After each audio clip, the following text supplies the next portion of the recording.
تم کیا جانو کیا ہاتھی؟ تو پاس جو اس کے اپنے بیٹھے تھے نا چیلے، وہ کہنے لگے چپ کر جا، سارے زمانے کو پتہ ہے ہاتھی کیا ہوتا ہے.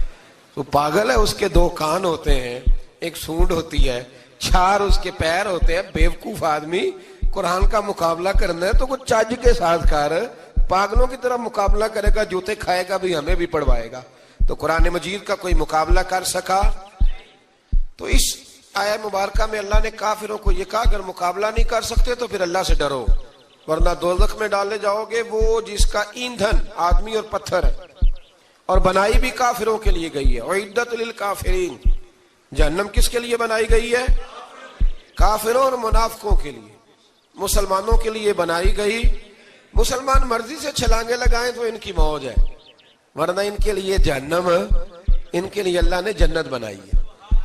اور یہ بات کرتے ہی رب کریم نے فرمایا اے محبوب علیہ الصلوۃ والسلام، مومنوں کو خوشخبری دے دیں کہ اللہ نے ان کے لیے جنت بنائی ہے، اس میں باغات ہیں، انہیں رزق دیا جائے گا کھانے کے لیے، اور اس میں انہیں پاکیزہ بیویاں دی جائیں گی، اور پھر وہ اس میں ہمیشہ رہیں گے، انہیں اس سے نکالا نہیں جائے گا. آگے جو آیات کریمہ ہے نا، اس کے اندر اللہ تبارک و تعالیٰ نے فرمایا ہے کہ اللہ حیا نہیں کرتا سمجھانے کے لیے مچھر کی مثال بھی دینی پڑے. فرمایا قرآن سے کچھ لوگ ہدایت حاصل کرتے ہیں اور کچھ گمراہ ہو جاتے ہیں. جب لوگ اپنی مرضی کی تشریحات چاہتے ہیں تو گمراہ ہوتے ہیں، اور جب قرآن کو رسول اللہ صلی اللہ علیہ وسلم اور امت مسلمہ کی تشریحات کی روشنی میں سمجھتے ہیں تو پھر اللہ ہدایت عطا فرماتا ہے. پھر اللہ تبارک و تعالیٰ نے آگے ارشاد فرمایا حضرت آدم کی پیدائش کا واقعہ. کچھ مفسرین نے لکھا اللہ نے مشورہ کیا تھا فرشتوں سے، وَإِذْ قَالَ رَبُّكَ لِلْمَلَائِكَةِ إِنِّي جَاعِلٌ فِي الْأَرْضِ خَلِيفَةً. لیکن کچھ مفسرین کہتے ہیں کہ اللہ کو ضرورت نہیں فرشتوں سے مشورہ کرنے کی. اللہ نے فرشتوں سے مشورہ نہیں کیا، بلکہ رب نے انہیں آگاہ فرمایا تھا کہ میں لگا ہوں زمین پہ اپنا نائب بنانے، میں خلافت دینے لگا ہوں زمین پہ. اب یہ تو دینے والی کی مرضی ہے نا، اس نے کس کو دینی ہے، یہ تو دینے والے کی مرضی ہے نا اس نے. تو کچھ لوگ کہتے ہیں کہ دینے والے سے زیادہ ہمیں پتہ ہے. تو فرشتوں کو بھی یہ اجتہادی خطا ہو گئی، کہنے لگے یا اللہ اسے نہ بنانا، یہ فساد کرے گا، یہ خون ریزیاں کرے گا. تو اللہ نے فرمایا جو میں جانتا ہوں وہ تم. اللہ اکبر. امام راضی فرماتے جب رمضان آتا ہے تو اللہ فرشتوں سے کہتا ہے ذرا یہ کھول کے دروازے دیکھو نا یہ زمین پہ کیا کر رہے ہیں. تم تو کہتے تھے فساد کریں گے اور یہ سارے تراویحیں پڑھ رہے ہیں. تم تو گویا کہتے تھے فساد کریں گے اور یہ تو دیکھو گویا رمضان کے روزے رکھ رہے ہیں. یہ تو میری یاد میں نکلے ہوئے. تم کچھ کہتے تھے اور دیکھو میں نے تمہیں کہا تھا نا جو میں جانتا ہوں وہ تم. اللہ نے پھر حضرت آدم علیہ السلام کو تمام زمانے کے علوم عطا کیے، علم سکھا لیا. تو فرشتوں سے کہا تم بھی ان چیزوں کے نام بتاؤ، تو وہ بتا سکے نہیں. اللہ نے فرمایا اب اس طرح کرو آدم کو سجدہ کرو. سب نے سجدہ کیا سوائے. وہ کہنے لگا یا اللہ صرف تجھے ہی کرنا ہے. کرنا بھی صرف اللہ کو چاہیے، پر رب کے آگے بھی جھکنا چاہیے، اور جس کے سامنے رب جھکائے نا وہاں بھی. اور یہ جو عاجزی ہے نا، یہ جو جھکنا ہے، یہ علم کے آگے ہے. ہماری مصیبت یہ ہے کہ ہم علم کے آگے بھی گردن جھکانے کو تیار نہیں ہوتے، وہاں بھی ہم خود عالم فاضل بن جاتے. تو فرمایا کہ سب سے کہا سجدہ کرو. سب نے سجدہ کیا سوائے ابلیس کے. تو پھر ہوا کیا وَكَانَ مِنَ الْكَافِرِينَ، وہ کافروں میں سے ہو گیا. پھر اللہ نے حضرت آدم کو اور جناب حوا کو نا مقام دے دیا جنت میں رہنے کے لیے، اور کہا سارا کچھ کھانا، درخت کے قریب نہ جانا.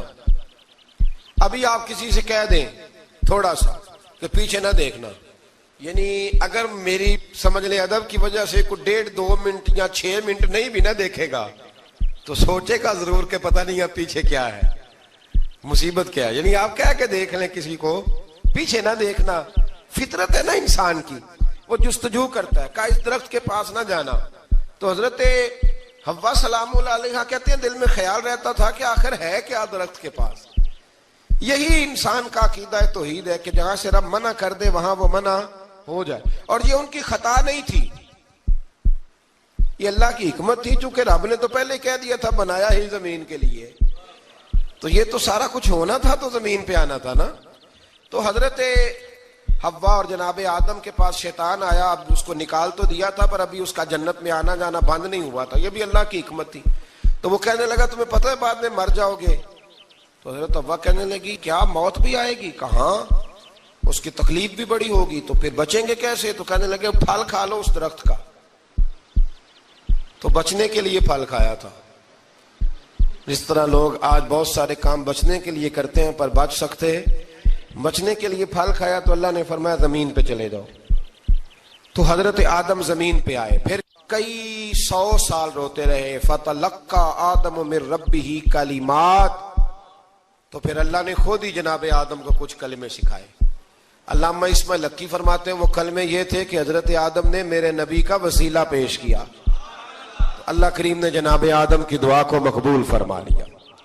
پھر آگے بنی اسرائیل کا ذکر آ جاتا ہے. اللہ تعالیٰ نے بنی اسرائیل، آج آپ اسی قوم کو یہودی کہتے ہیں، ان کو اللہ نے اس زمانے میں فضیلت عطا کی تھی بہت زیادہ.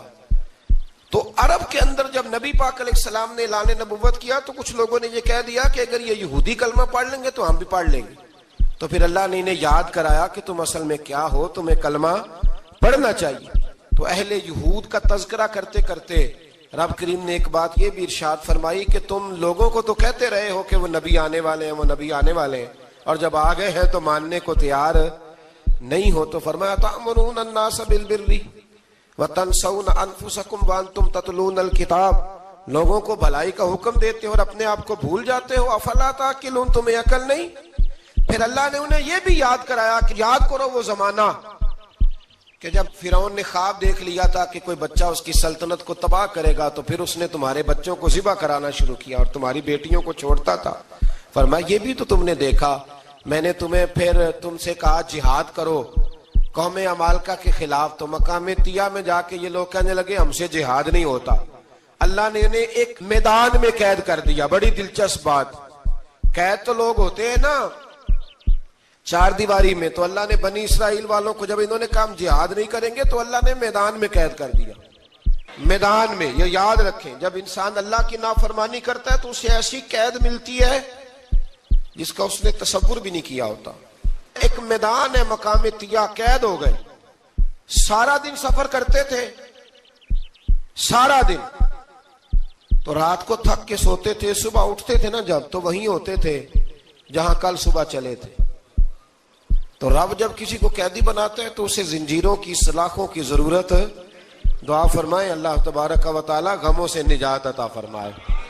یہ دعا فرمائے، ایسی قید دیتا ہے کہ جس سے پھر چھٹکارا ہو سکتا. تو بنی اسرائیل کا بہت زیادہ تذکرہ اس پارے میں اللہ تبارک و تعالی نے پھر بیان کیا، اور پھر کہا کہ انہیں جو حکم دیا جاتا تھا یہ اس کی سرتابی کرتے تھے. پھر اللہ نے ان پر ذلت نازل کر دی اور یہ ہمیشہ اس کا شکار رہے. قوم سبت کا ذکر فرمایا اللہ نے. ہفتے والے دن کچھ لوگ نافرمانی کرتے تھے. ہمارے بھی ہیلے بہانے ہیں نا آج کل کاروبار میں. تو اسی سپارے کی آیت نمبر 65 کے اندر اللہ تعالیٰ نے حضرت داؤد کی قوم کا ذکر کیا کہ اللہ نے انہیں حکم دیا تھا کہ ہفتے والے دن مچھلیاں نہیں پکڑنی. تو وہ کہتے تھے چلو ہاتھ لگا کے نہیں پکڑنی، ہاتھ لگا کے. وہ ہمارے لوگ ہیلے بہانے تلاش کر لیتے ہیں نا.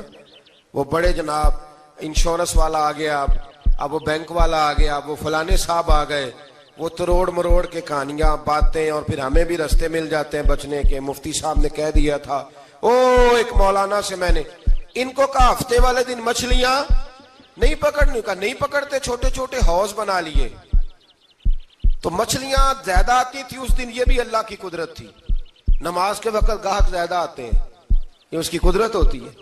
تو وہ مچھلیاں حوض میں جمع ہو جاتی ہیں. یوں سمجھ لیں کہ جال انہوں نے لگا لیے ہوئے تھے، تو جال میں وہ پھنستی رہتی تھی، حوضوں میں آتی رہتی تھی. ہفتے کو نہیں پکڑتے تھے، اتوار کو پکڑ لیتے تھے. تو پھر اللہ نے انہیں سزا دی. فرمایا تماشے کرتے ہو اللہ کے حکم کے ساتھ. کیا سزا دی؟ فَقُلْنَا لَهُمْ كُونُوا قِرَادَةً خَاسِئِينَ. فرمایا بندر بن جاؤ دھتکارے ہوئے. جو رزق حرام طریقے سے کماتے تھے رب انہیں بندر بنا دیتا تھا. ابھی بھی میں نے دیکھے ہیں بڑے بڑے تاجر پاگلوں جیسی زندگی گزار رہے ہیں. نفسیاتی طور پہ سکون نہیں ہے، کروڑوں روپیہ پڑا ہے. کیوں؟ اس لیے کہ رب کے بتائے ہوئے طریقے کے مطابق تجارت نہیں کرتے. آگے ایک اور دلچسپ بات آ گئی. بنی اسرائیل کے اندر نا ایک شخص نے اپنے چچا کو قتل کر دیا جائیداد کے لیے. یہ دیکھیں کب سے لوگ جائیداد کے لیے قتل کرتے آ رہے ہیں. چچا کو قتل کر دیا، اور قتل کر کے حضرت موسیٰ علیہ السلام کے پاس آئے کہ میرے چچا کو کسی نے قتل کر دیا ہے تو بتائیں کیا کرنا ہے. تو آپ نے فرمایا کہ گائے ذبح کرو اور اس کا ایک ٹکڑا مقتول کو مارو, مرنے والے کو, وہ خود اٹھ کے بتا دے گا مجھے کس نے قتل کیا ہے. اب ارادہ نہیں تھا گائے ذبح کرنے کا تو بہانے کرنے لگے. ارادہ نہیں نہ ہوتا تو پھر کیا ہوتے ہیں, کہنے لگے گائے کس طرح کی ہو, بوڑھی ہو کہ بچی ہو, رنگ کیسا ہو, جوان ہو کہ چھوٹی ہو, حال میں ایک دفعہ چلنا سیکھ گئی ہو یا ابھی نہ سیکھی ہو. تو بتاتے گئے تو رب بھی شرطیں بیان کرتا گیا. گہرے زرد رنگ کی ہو, حال کے اندر اسے نہ چلایا گیا ہو, پانی نہ نکالا گیا ہو, نہ بچی ہو نہ جوان ہو, اس کے درمیان ہو. یہ ساری شرطیں کہاں پائی جاتی تھیں؟ حضرت موسیٰ علیہ السلام کی قوم کا ایک شخص تھا جو اللہ کا ولی تھا. وہ جب انتقال کرنے لگا نا, اللہ اکبر, دیکھو رب ولیوں کی اولادوں پر بھی کتنا فضل فرماتا ہے. وہ جب انتقال کرنے لگا تو ایک اس کے پاس چھوٹی سی بچیا تھی, گائے کی بچی, اس نے جنگل میں چھوڑ دی. کہنے لگا یا اللہ میں تیرے نام پہ چھوڑتا ہوں, میرا بچہ جوان ہو جائے تو اسے دے دینا, اور تو سرمایہ ہی کوئی نہیں. بچہ بڑا ہوا تو بچہ بھی بڑا نیک تھا, اپنی ماں کا بڑا فرما بردار تھا. اس کی ماں نے کہا بیٹا تیرے باپ نے ایک گائے چھوڑی تھی. تو بچہ جنگل میں گیا اور جا کے کہنے لگا اے اللہ میری گائے مجھ سے ملا دے. تو رب کریم نے وہ گائے واپس کر دی. وہ گائے گھر لے آیا. اب وہ کہنے لگا اماں بیچ دوں, تو اماں کہنے لگی بیٹا میرے پوچھے بغیر نہ بیچنا. کئی دفعہ گاہک لگے پر اس نے کہا جب تک میری اماں نہ کہے گی میں بیچوں گا. ادھر بنی اسرائیل والے شرطیں جتنی گائے کے بارے میں پوچھ چکے تھے وہ ساری اسی گائے میں پائی جاتی تھی. تو یہ ڈھونڈتے ڈھونڈتے وہاں پہنچ گئے تو کہنے لگے گائے چاہیے. تو اس نے کہا بھی تمہاری مرضی سے نہیں, قیمت میری مرضی کی. ایک مفسر نے تو یہاں تک لکھا ہے کہ اس نے کہا گائے ذبح کر کے نا تو جتنا گائے کے اندر گوشت ہوگا نا اتنا ہی کھال کے اندر تو مجھے مال بھر کے دو گے, اتنے ہی سکے بھر کے دو گے, اتنی اشرفیاں بھر کے دو گے تو پھر تمہیں گائے دوں گا. تو پھر یہ گائے انہیں ملی اور یہ گائے لے کر کے آئے. زیادہ سوالات نہ کرتے تو زیادہ الجھتے نہ. ہم بھی دین کے معاملے میں بڑے سوال جواب کرتے ہیں, اتنا سوال کریں جتنی اس کی ضرورت ہے. ان لوگوں نے سوالات زیادہ کیے تو پھر الجھ زیادہ گئے. تو میرے بھائی اس کا ذکر بھی اللہ تبارک و تعالیٰ نے پہلے پارے کے اندر بیان فرمایا. پھر اللہ کریم نے فرمایا کہ کچھ ایسے لوگ بھی ہیں یہودیوں میں سے جن کا دعویٰ ہو گیا ہے کہ ہم اللہ کے بڑے پیارے ہیں. فرمایا یہ صرف ان کے منہ کی باتیں ہیں, یہ تو قیامت میں پتہ چلے گا نا کہ اللہ کا پیار کس کے ساتھ زیادہ ہے. اور پھر یہ بھی یہودیوں نے دعویٰ کیا ہے, اسی پارے میں اللہ فرماتے ہیں کہ ان کا دعویٰ ہے کہ ہم اللہ کے بڑے پیارے ہیں, جنت میں ہم ہی جائیں گے. تو اللہ فرماتا ہے پھر مرنے کی دعا تو کرو, جنت میں تو مر کے جانا ہے نا. لیکن رب فرماتے ہیں یہ کبھی مرنے کی دعا نہیں کریں گے, اس لیے کہ انہیں پتہ ہے کہ ہم نے آخرت کے لیے کیا بھیجا. لیکن جی پہلا حکم آ گیا یا ایھا الذین آمنوا کہہ کے, پہلی آیت قرآن پاک کی پہلے سپارے میں پہلی آیت جس میں اللہ نے کہا یا ایھا الذین آمنوا. تو پہلا حکم آمنوا کہہ کے آیت نمبر 104 میں جو اللہ نے حکم دیا ہے نا وہ نبی پاک کی تعظیم کا حکم ہے. پہلا حکم ہی اللہ نے حضور کی عزت اور ناموس کا ارشاد فرمایا. پہلا اس ترتیب کے لحاظ سے وہ ہوا یہ کہ جب نبی پاک کو بات ارشاد کرتے تو صحابہ کرام اٹھ کے عرض کرتے رائینا یا رسول اللہ, حضور سمجھ نہیں آئی ذرا رعایت کر دیں. تو یہودیوں کی عبرانی زبان کے اندر نہ ذرا کھینچ کے پڑھتے تھے رائینا, تو اس کا معنی بنتا تھا معاذ اللہ اے ہمارے چرواہے. بکریاں چرانے والے کو بھی وہ رائینا کہتے تھے. تو جب صحابہ یہ کہنے لگے تو اللہ نے منع ہی کر دیا. فرمایا میرے محبوب کے غلاموں اس لفظ کے پیچھے چھپ کے, اس لفظ کے پیچھے چھپ کے لوگ میرے نبی کی بے ادبی کر جاتے ہیں.